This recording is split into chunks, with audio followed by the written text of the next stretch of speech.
Nós estamos no meio de uma série que estamos abordando os valores e princípios essenciais que acreditamos como igreja. E hoje nós vamos falar sobre relacionamento entre irmãos, ok? Quem aí ama se relacionar com seu irmão? Aleluia! Mais empolgação do que as outras coisas. Mas eu sei que isso não é bem uma verdade, porque se relacionar com o irmão dá muito trabalho, muito trabalho.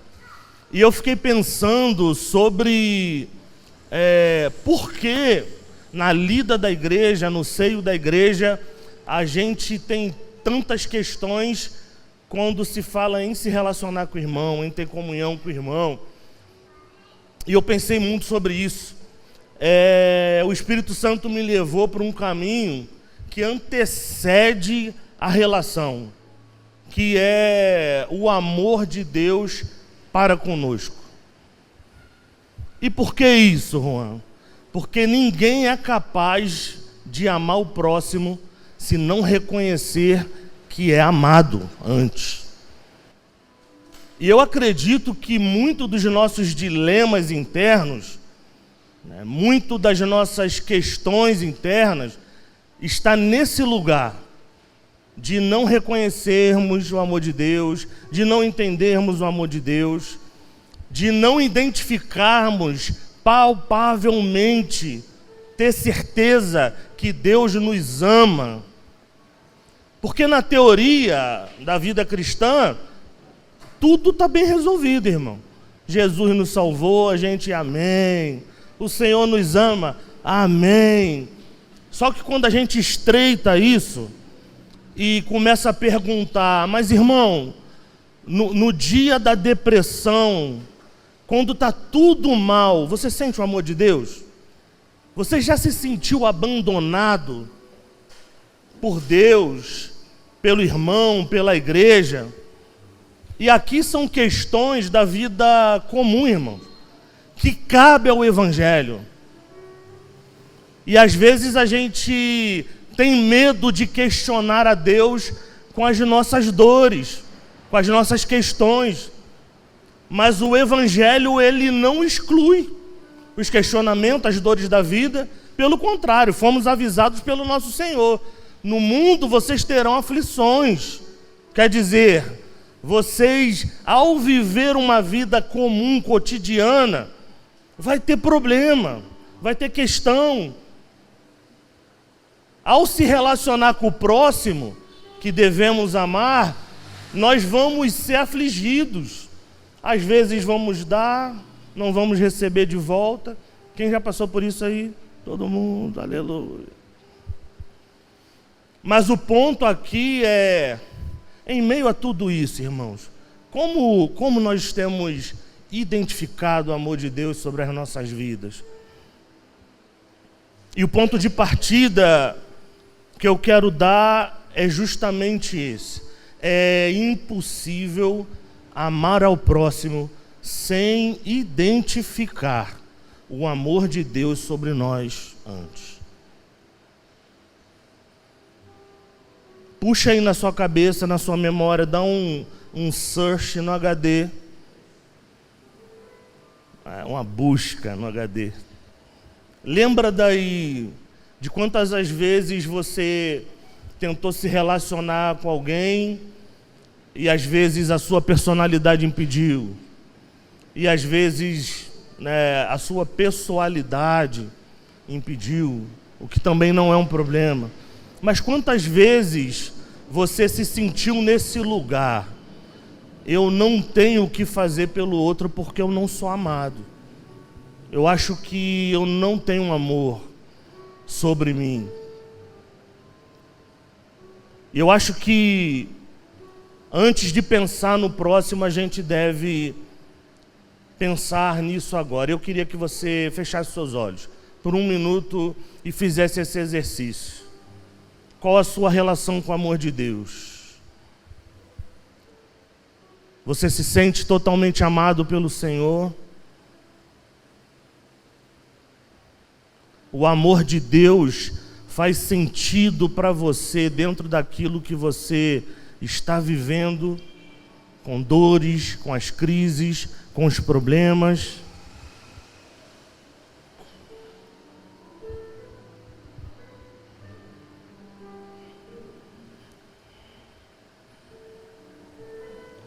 De repente, alguma dessas memórias vai acender alguma coisa difícil no seu interior. Não rejeite isso, porque pode ser o começo da ação do Espírito em querer remover algo do seu coração nessa manhã. Senhor, nós abrimos nosso coração nessa manhã, nossa mente.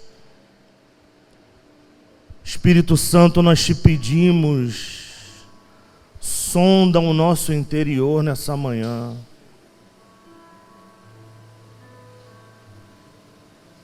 Nós desejamos ouvir a sua voz ecoar no nosso interior, Senhor, trazendo lembranças, memórias, apontando coisas que não são facilitadoras, mas são questões para nós.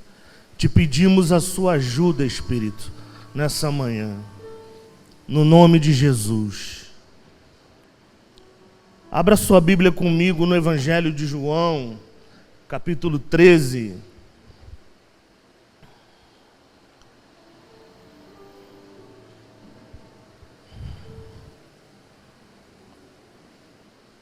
Evangelho de João 13, esse vai ser o nosso texto base.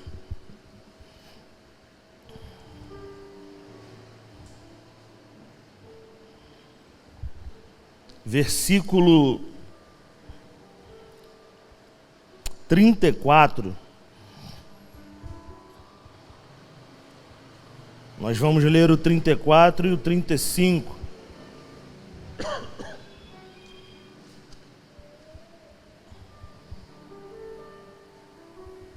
Amém?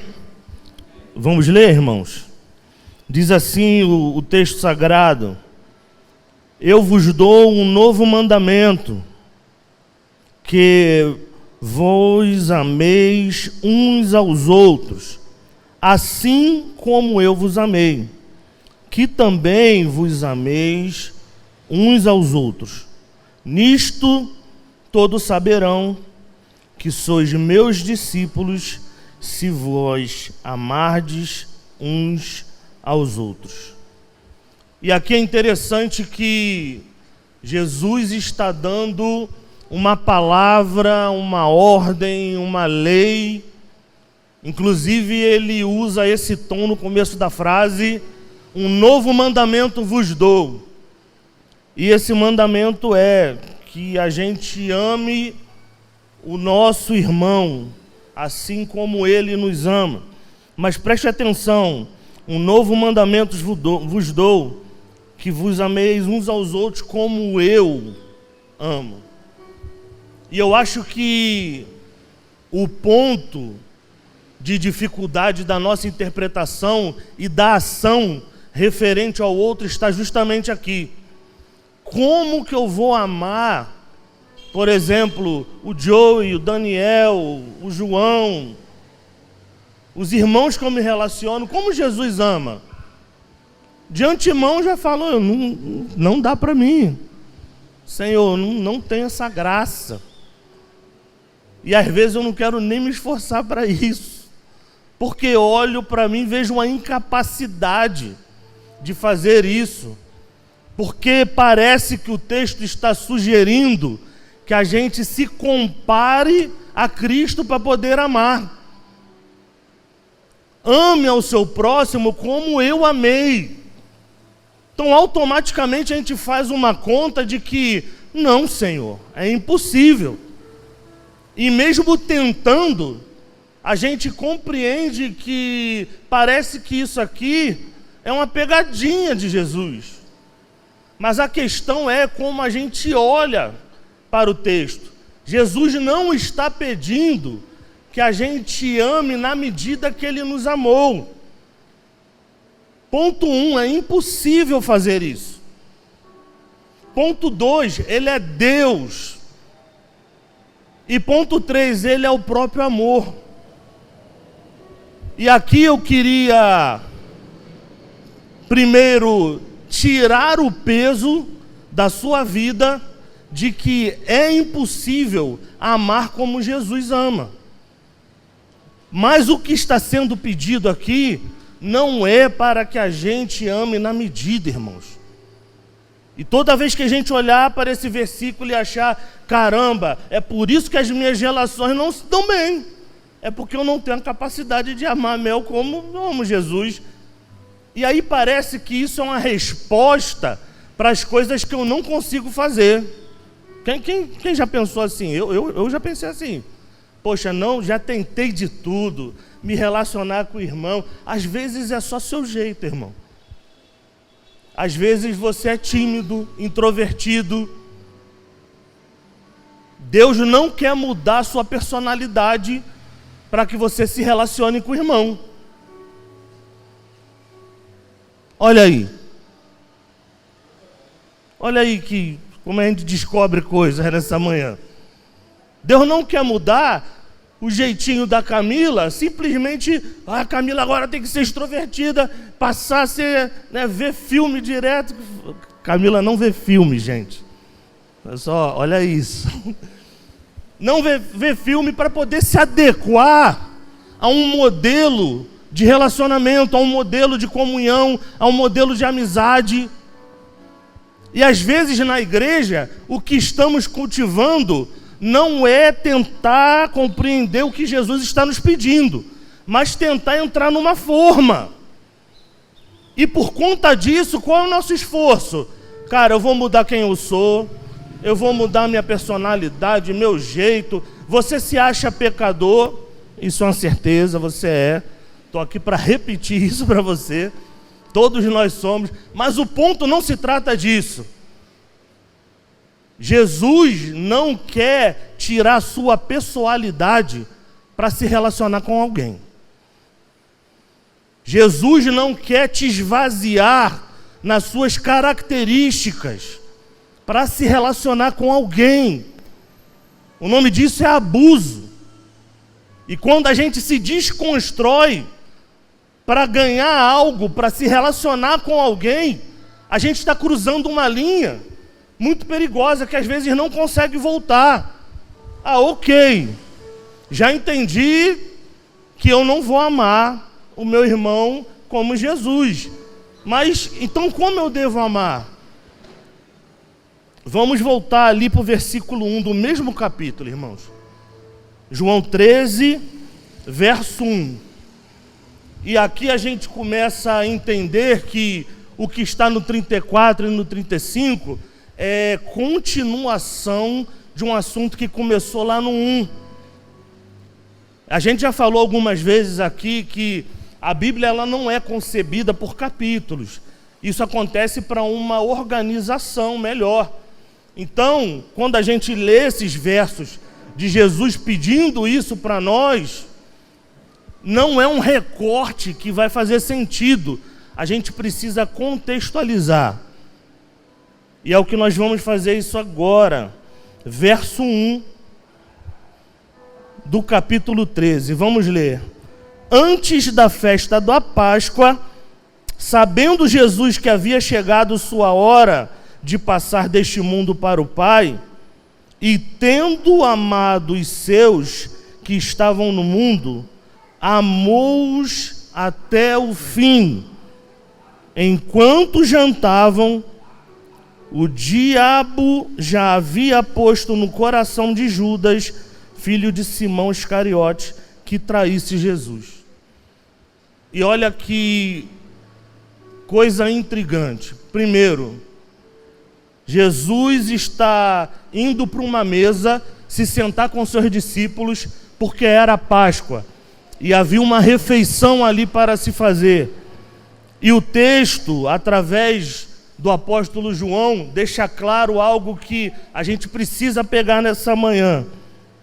Tendo amado os seus que estavam no mundo, quer dizer, enquanto Jesus caminhava com seus discípulos, ele estava os amando.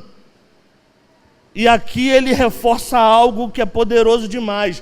Amou-os até o fim. E o autor aqui poderia deixar claro muita coisa, irmão, mas destacou o amor de Jesus pelos seus discípulos,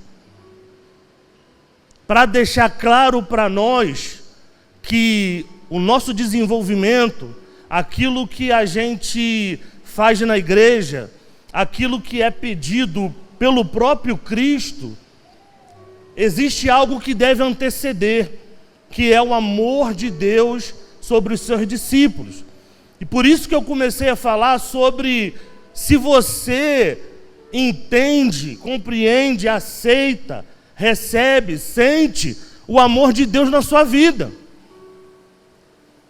Porque o que é pedido no verso 34 e 35 é impossível sem o verso 1. Só que aqui, essa não é uma matemática, irmãos. Agora entendi. Já que eu não fazia por conta disso, eu faço por conta disso. Não. Aqui é um exercício que a gente precisa, primeiro, sondar o nosso coração. Porque existe uma realidade, uma verdade literal aqui. O Senhor nos ama. Amém? Jesus nos ama todos os dias. E há uma garantia de que isso vai acontecer até o final dos nossos dias. Agora, como isso deve alcançar o nosso coração? De que essa é uma certeza inabalável. Mas não só isso, é esse amor de Jesus por mim que molda como eu estou vivendo. E a partir disso, vai moldar tudo o que eu faço. Mas você não pode fazer nada sem compreender esse amor. E parece, irmãos, que na vida comum existe uma lógica que vai fazer isso fazer sentido para nós. Não há. Isso só acontece através pelo Espírito, irmãos.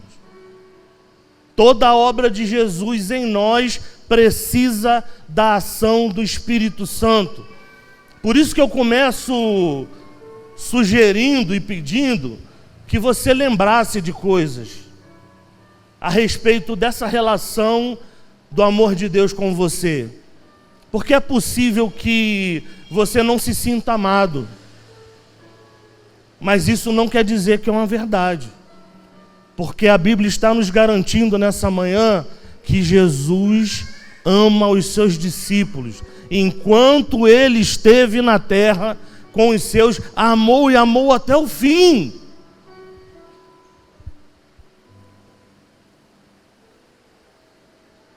O amor cristão, ele não nasce do esforço, nasce da revelação de que somos amados.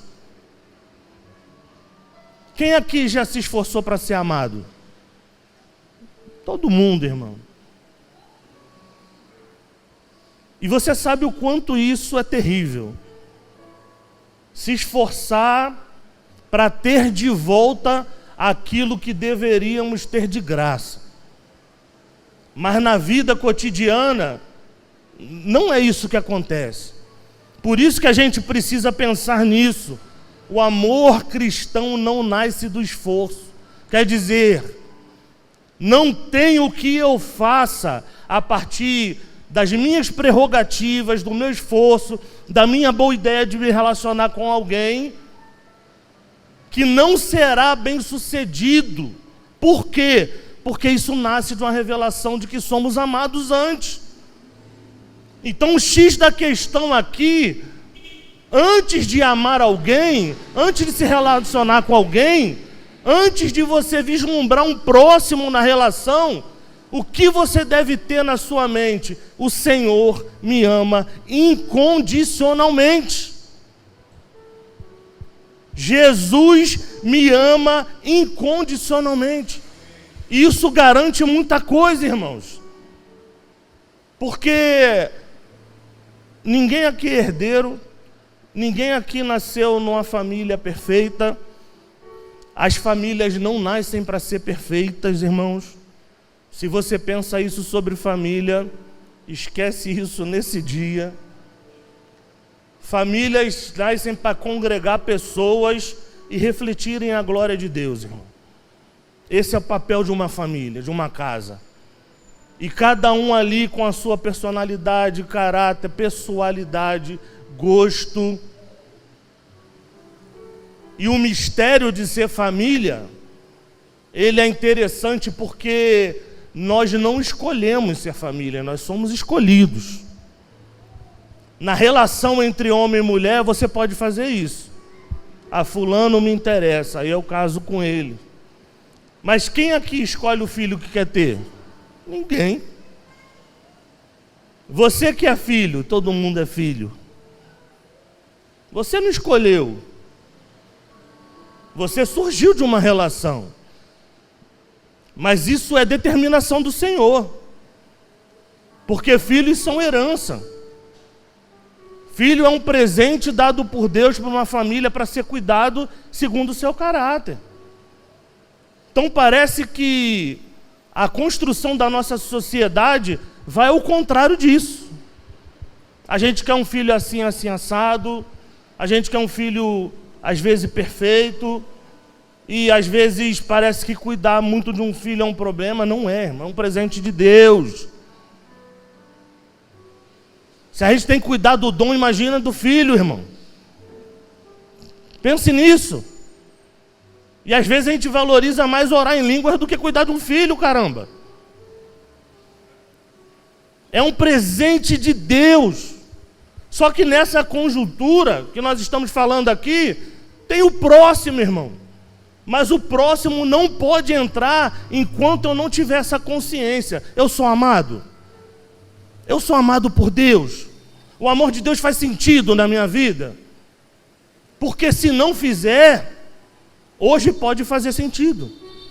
Por causa da revelação de Cristo, através do Espírito, atuando na sua mente. Porque às vezes a nossa confusão com Deus, ela não tem a fonte em Deus, tem a fonte na nossa família. Na nossa família problemática, na relação com os pais, de você não ter sido aceito, de você ter passado questões que nenhuma criança deveria passar, e isso modelou quem você é. Aí na idade adulta, onde você deveria estar desfrutando de uma relação com Deus, você está fazendo terapia para se curar. E você precisa fazer mesmo. Só que existe uma questão existencial aqui que nenhum terapeuta, psicólogo vai resolver. Se você não entender que é o amor de Deus, ao te alcançar, que te habilita, capacita para fazer qualquer coisa nessa vida, a gente não vai ter uma vida cristã bem-sucedida. A gente vai poder performar, irmão. Muitas das vezes pegar esse microfone aqui e falar por 30 minutos é exercício de estudo. Estudo teologia. E aí a gente fala para uma plateia que não conhece como a gente, usa um pouco de retórica, está tudo certo. Mas isso não passa batido aos olhos de Deus. Só que essa performance não aponta que eu sou amado pelo Senhor. Os púlpitos estão cheios de gente que não são amadas por Deus. Os corais de igreja, as bandas estão cheias de pessoas que não se sentem amadas.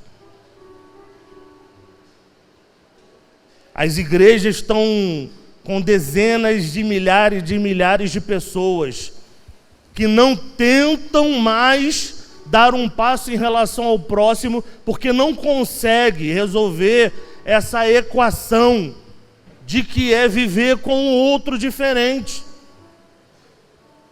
E talvez o motivo disso é você não se reconheça amado por Deus. E aí a sugestão nessa manhã é dar um passo para trás e observar esse cenário na sua vida.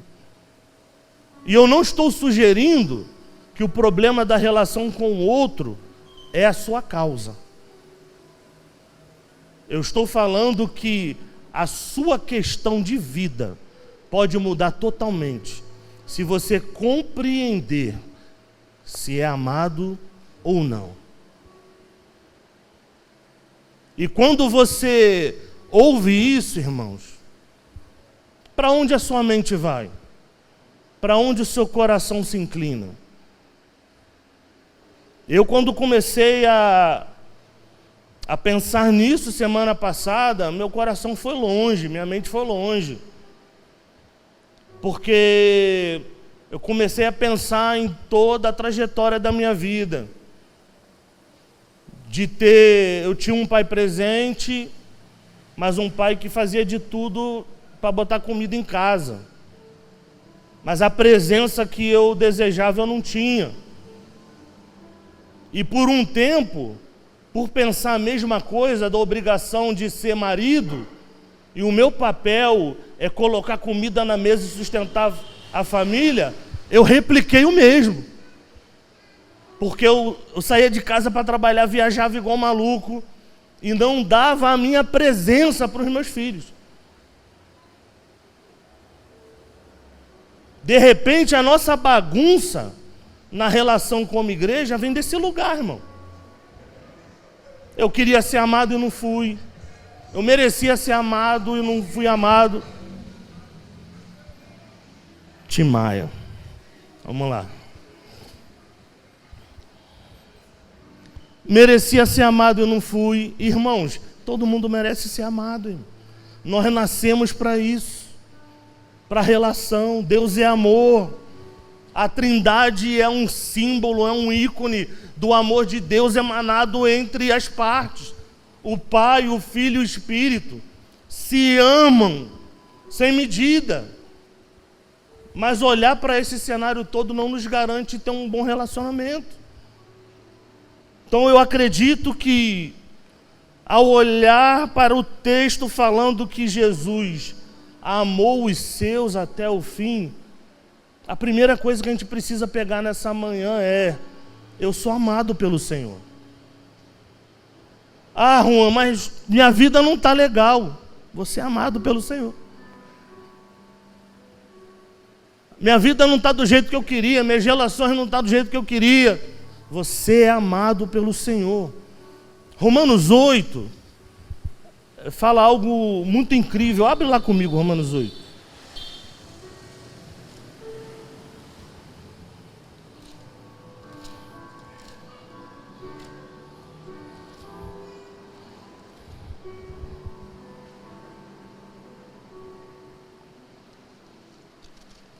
Onde está aquele texto, irmão?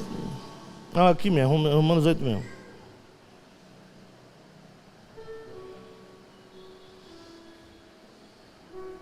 Alguém acha para mim aquela porção? Estou bem certo de que nem morte, nem vida, nem anjo, nem principado, nem...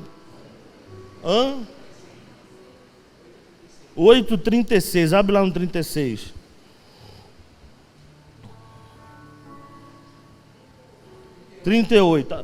Esse texto aqui é uma resposta para as nossas dúvidas nessa manhã a respeito do amor de Deus. Porque a gente não se relaciona bem com o amor de Deus. O homem, ele tem um aspecto punitivo na vida dele. A gente sempre tem uma relação, um cabresto humano nos guiando, nos motivando, achando que é sempre causa e efeito. Ah, eu fiz o certo, eu sou merecedor. Fiz o errado, eu deixo de ser merecedor. A matemática de Deus não é assim, irmão. O verso 36, como está escrito, como está registrado na palavra de Deus: por amor de ti somos entregues à morte todos os dias. Fomos considerados como ovelhas para o matadouro. Mas em todas essas coisas somos mais que vencedores por meio daquele que nos... Caramba! Não falou do guerreiro Jesus que vai voltar. Por meio do quê, irmãos? A mola da vida cristã é o amor, irmãos. Você pode saber a Bíblia, ter curso de teologia, profetizar, orar em línguas. Não vale se você não tiver consciência do amor de Deus. Aí o autor vai continuar, 38. pois tenho certeza de que nem morte, vida, anjos, autoridades celestiais, coisas do presente, nem do futuro, nem poderes, nem altura, nem profundidade, nem qualquer outra criatura poderá nos separar do amor de Deus que está em Cristo Jesus. Então Paulo está falando que aqui não há nada que aconteça na vida cotidiana de ruim, de terrível, que possa te afastar do amor de Deus. É uma garantia. E aí o que fazemos com isso então, irmão? É plantar uma consciência no nosso coração. Porque se isso alcançou a nossa mente, nós pedimos ao Espírito, desce essa revelação para o nosso coração. Por quê? Porque eu não quero mais pensar que a ausência do meu pai pode me distanciar de você. Porque essa não é a verdade. Eu não quero mais pensar, Senhor, que o problema da minha relação que deu errado, que as coisas que eu ouvi da minha mãe, as coisas que eu ouvi do meu marido, as coisas que me fizeram sofrer nessa vida inteira, que hoje é um problema, uma questão para eu me relacionar com o próximo, não é uma verdade, irmãos. Por quê? Porque o Senhor nos ama incondicionalmente. E isso é uma base, é uma estrutura, é uma coluna que nos firma numa verdade. Eu posso dar o passo para me relacionar porque o Senhor me ama. Mas antes disso, eu sou amado. Ah, mas o mundo vai mal. Eu sou amado. A gente precisa entender o quanto isso é poderoso, irmãos. É mais poderoso do que quando a gente, às vezes, está em êxtase aqui no momento da música. Ser amado por Deus muda a nossa vida. E o ponto aqui para a gente fixar é: Jesus não nos ama enquanto tudo está bem, como eu disse. Porque esse é um amor relacional de performance. Mel cumpriu a escala. Pô, valeu, Mel. Mel não cumpriu. Ah, irmã, vamos lá, hein? Não. O espelho do amor da igreja é o amor do Senhor. E aqui a gente precisa começar a rever as nossas relações a partir desse ponto. O Senhor nos ama incondicionalmente. Nada nos separa do amor de Deus. Deus sempre está disposto a nos amar. Qual vai ser a minha postura? Qual vai ser o meu drive, irmãos? Eu vou fazer tudo o que Jesus fazia. E o verso 2 aqui aponta algo muito interessante. Todos os discípulos estavam na mesa, prontos para a Páscoa, em comunhão com Jesus encarnado na sua frente. E o texto vai dizer que Satanás já havia encontrado lugar no coração de Judas. Isso quer dizer que os ambientes que a gente está, eles não garantem quem nós somos. Você entende isso? É a nossa essência, é quem o Senhor nos fez, como nós vemos que o Senhor nos fez a partir da sua estrutura, da sua palavra. Judas estava ali, ouvindo as mesmas coisas que os demais, e abriu seu coração para dar lugar para Satanás. Esse não é um problema eclesiológico, esse é um problema de conversão. E é possível, muitas das vezes, que a gente está dentro da igreja, fazendo coisas como Judas fez. Era um apóstolo, irmãos. E o nosso coração, ele está desalinhado. E todo o coração desalinhado, Satanás vai entrar. E por que eu estou falando isso? Porque nem sempre tudo que acontece de errado dentro da igreja é ordem de relações. E o que eu quero com isso? Nós não podemos esquecer que Satanás é o nosso inimigo. E se a minha mente ficar vazia, ele vai entrar. E aqui abre o precedente para uma preocupação pastoral. Você não pode ficar longe, irmãos. Porque se Judas estava perto, deu lugar para o diabo, quanto mais enfraquecidos da comunhão. Você já parou para pensar nisso? Que o diabo ele não chega obrigando nada. O papel do diabo é achar uma brecha. E a brecha é como nós vemos o Senhor. Às vezes a gente acha que a brecha é o pecado. Não é. É o nosso entendimento a respeito de Deus, se é correto ou não. Porque se você peca e você vai pecar, nós temos algo garantido, um advogado que já morreu em nosso lugar. E você só precisa recorrer a ele. E está tudo certo. Mas como, se a gente entende Deus errado, se a gente cria um Deus particular para a gente, o que é resultado de idolatria, o que acontece? Nós vamos moldar a Deus à nossa vontade. E é aí que Satanás entra e faz alguma coisa. Essa semana eu vi um pastor que é político, do PSOL, participando de uma cerimônia religiosa no mar, em homenagem a uma entidade.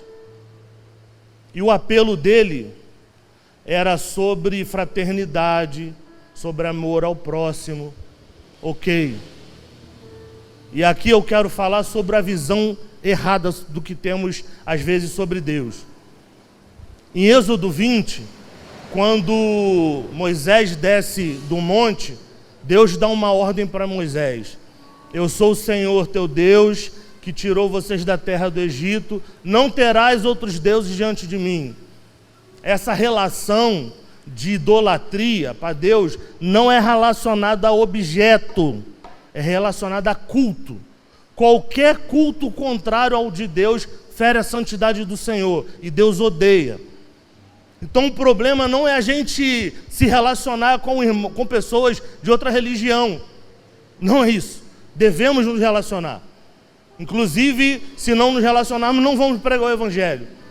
E devemos amor a essas pessoas. Agora, eu não posso confundir o que é culto ao Senhor.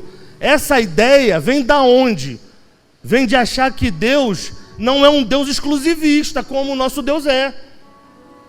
Vem da ideia de que o Senhor é bom, é todo amor, Ele aceita todo tipo de sorte de relacionamento com Ele. Não! Não, irmãos, não aceita. Então, se nós tivermos uma ideia equivocada de quem Deus é no nosso coração, nós vamos fazer essas coisas.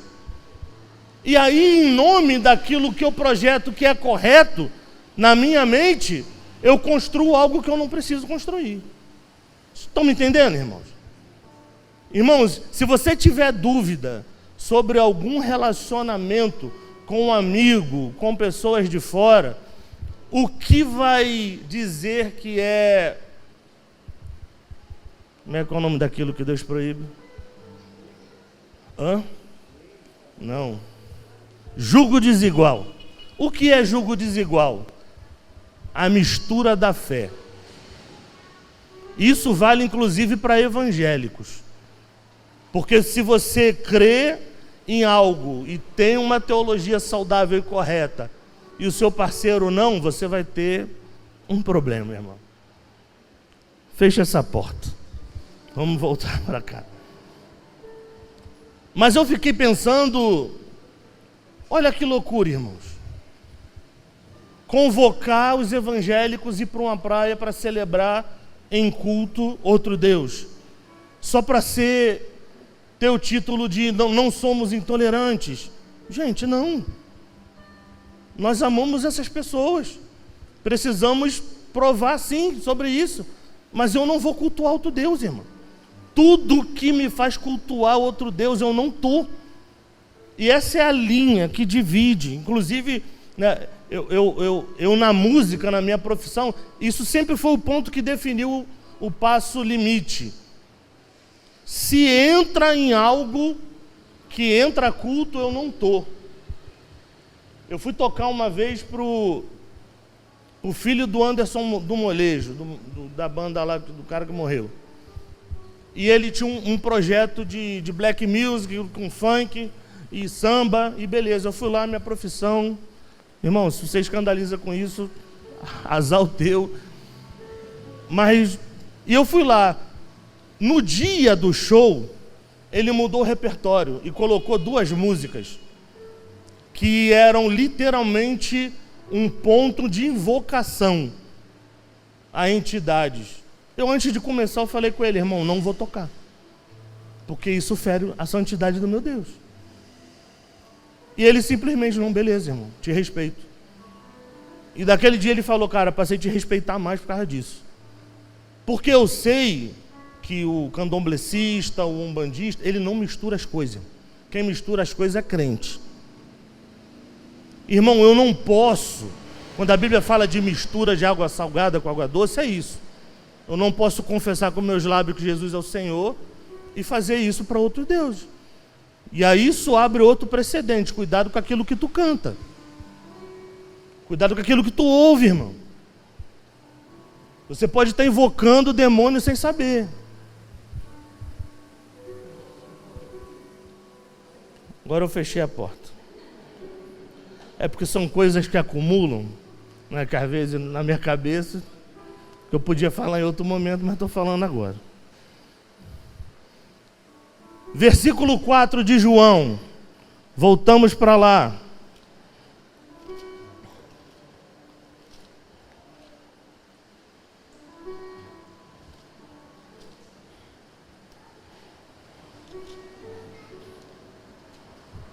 E esse texto aqui é muito interessante, irmãos, porque nos mostra um modelo de como servir as pessoas.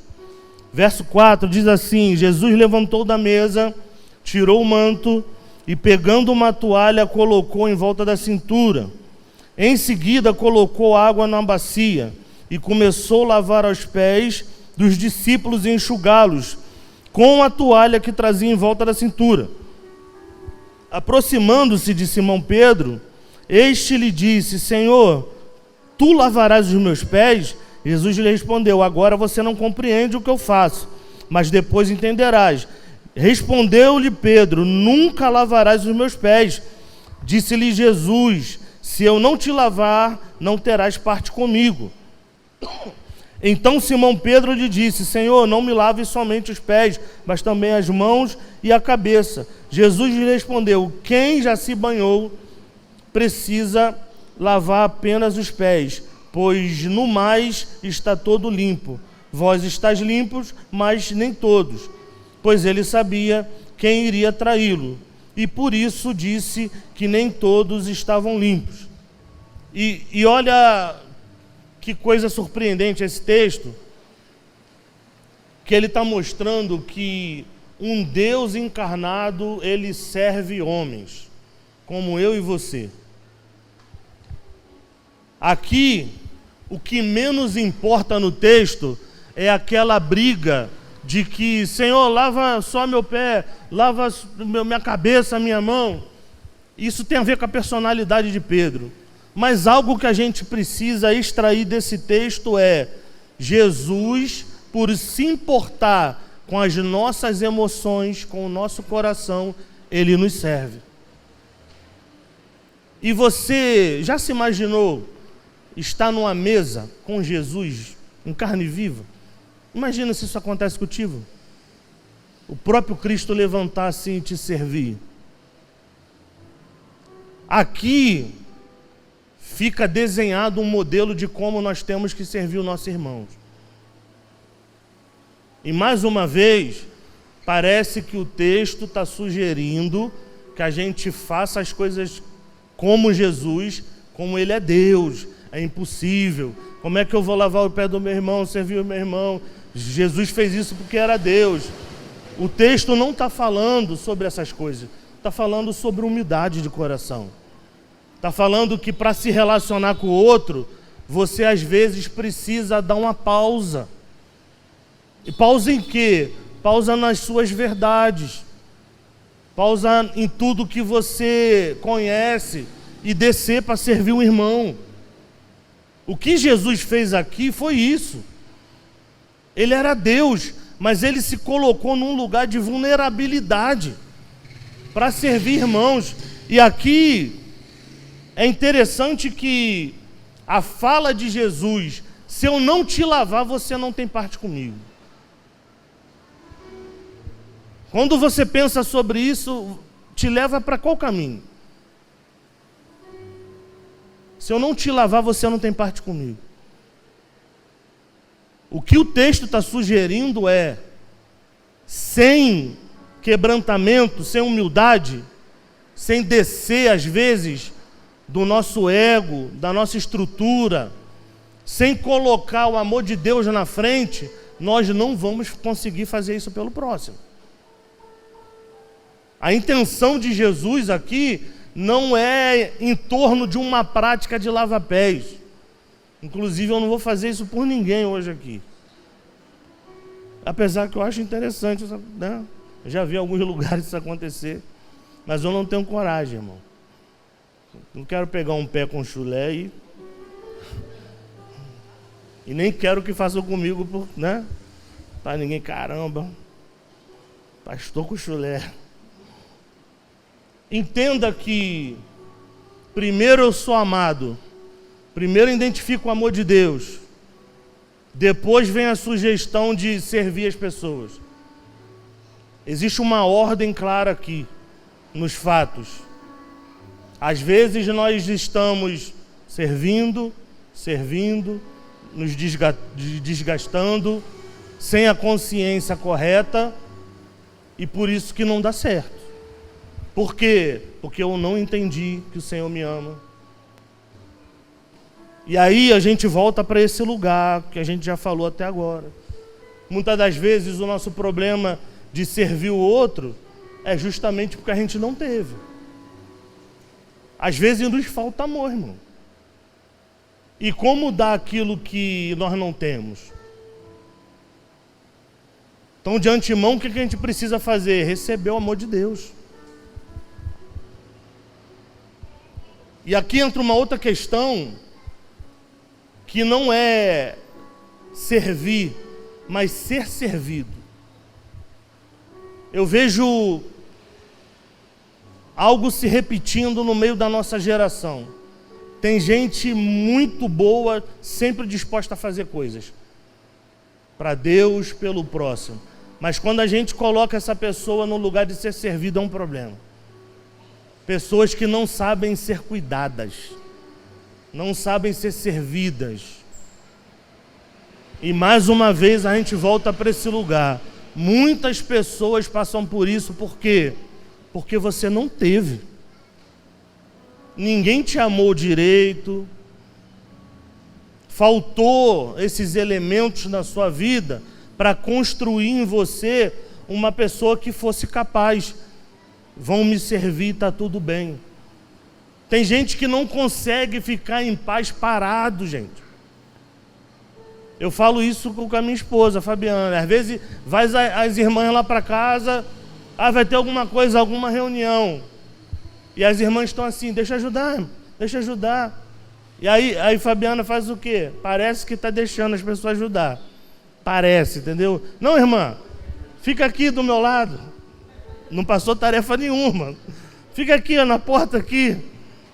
E às vezes falta, não, pega o arroz e lava, irmão. Por quê? Porque, cara, não, eu preciso trabalhar. E às vezes o fundo é isso. Mas no caso dela fez tanto na infância, porque era obrigado, que hoje na vida adulta está nesse lugar. E eu não estou falando que ela não sabe ser servida, mas é uma questão que às vezes a gente está espelhando tudo que a gente viveu, irmãos. Como resolve isso? O amor de Deus. deixar entrar o amor de Deus na nossa vida. Quem aqui tem dificuldade, não precisa levantar a mão, em ser servido, ser abençoado? Quem aqui tem dificuldade em receber um elogio porque fez algo bom? Se você tem isso, possivelmente você está dentro dessas questões. Já viu gente que tu fala, cara, muito bom isso que tu fez, a pessoa fica tão envergonhada, abaixa a cabeça assim, sai de perto. Caramba, gente, fez algo bom, velho. Não é pecado reconhecer que você é bom em algo. São coisas que Deus te deu. Ô varão, cantou pra caramba hoje. Aí o que o levita faz? Não, estou fazendo isso para a glória do Senhor. Cantei, irmão. Estudei, me debrucei no repertório, botei a técnica em dia e cantei. E não precisa ninguém ouvir que não foi para a glória de Deus. Tudo que a gente faz aqui é para a glória de Deus. Aí a igreja vai misturando os negócios assim, só que as pessoas estão adoecidas às vezes. E a gente vai criando estruturas de máscaras. E aí todo mundo fica mascarado na igreja. Reparem bem, irmãos. Por que você não está servindo o Senhor? Por que outrora você serviu muito a Deus e hoje não serve? O quanto a opinião do irmão é importante para você, ou condenativa, condenatória. Isso tem a ver com ser amado ou não. Fazer algo bom e fazer algo ruim, ser corrigido. Você tem medo disso? A vida comum nos coloca nesse lugar, irmãos. E às vezes o caminho que a gente está levando é fugir das relações comuns, sendo que nós deveríamos fazer uma coisa só: o Senhor me ama. E pelo Senhor me amar, a estrutura da minha vida e de tudo que eu faço parte desse lugar. Aí a gente começa a se colocar num lugar onde não somos mais devedores de ninguém, irmão. De ninguém, irmão, ninguém. O texto de Paulo que nós lemos aqui reafirma isso. Não tem nada que pode nos separar do amor de Deus. Então a reflexão que eu quero sugerir nessa manhã é: como é que é o nosso amor em relação ao amor de Deus, a relação do amor de Deus para comigo, o que me deixa feliz e o que tira a minha paz? Porque se um dia você está bem por causa de um culto bom e a gente acha que isso é reflexo da presença de Deus, no outro dia uma palavra nos desmonta, você precisa reafirmar o amor de Deus dentro de você. Porque Paulo está falando que nada nem ninguém pode nos separar.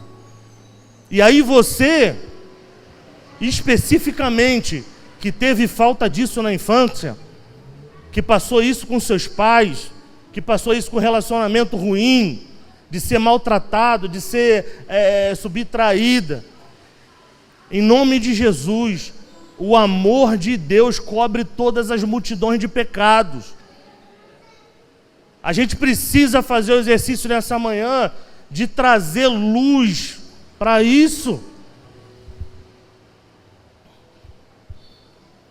Então, antes de servir alguém, precisamos permitir que Cristo nos alcance no lugar onde estamos cansados, feridos e esgotados.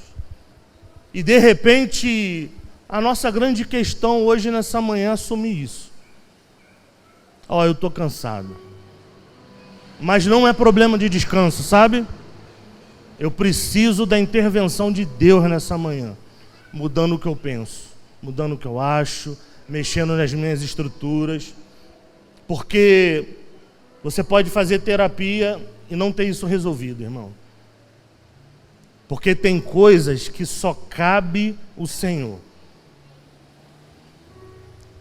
Tem estruturas na nossa vida que só precisam de uma coisa: a gente deixar o Senhor entrar. E às vezes a gente esquece que Deus está conosco, como nós lemos no primeiro versículo. Todos os dias Ele está. Às vezes o que está nos faltando é ter uma vida focada mais em bons olhos, irmãos. Observar o que nós estamos vivendo e trazer o Senhor por uma consciência da nossa mente. Eu, lembrando essa semana, quando eu vivi minhas crises, né, de saúde emocional, onde eu tive muitas dúvidas, muitas questões, no meio disso o Senhor me lembrou de uma canção, aquela canção eu esqueci o nome. E se eu passar pelo vale, não vou dar meus avós.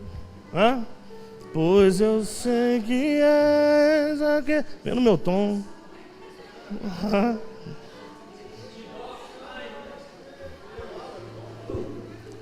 Pois eu sei que és... E aí o que tem a ver... Irmãos, tenha misericórdia de mim, irmão. Eu não canto, pelo amor de Deus. E aí eu lembrei, em seus é meu descanso. Por que isso? Eu havia me esquecido que no meio da dor, da escuridão, Deus era capaz de estar perto de mim, irmão. Mas isso é uma mentira. E aí entenda que, às vezes, parte do que nós estamos deixando de viver é porque nós não estamos lembrando das coisas corretas. E nessa manhã eu quero sugerir isso para você.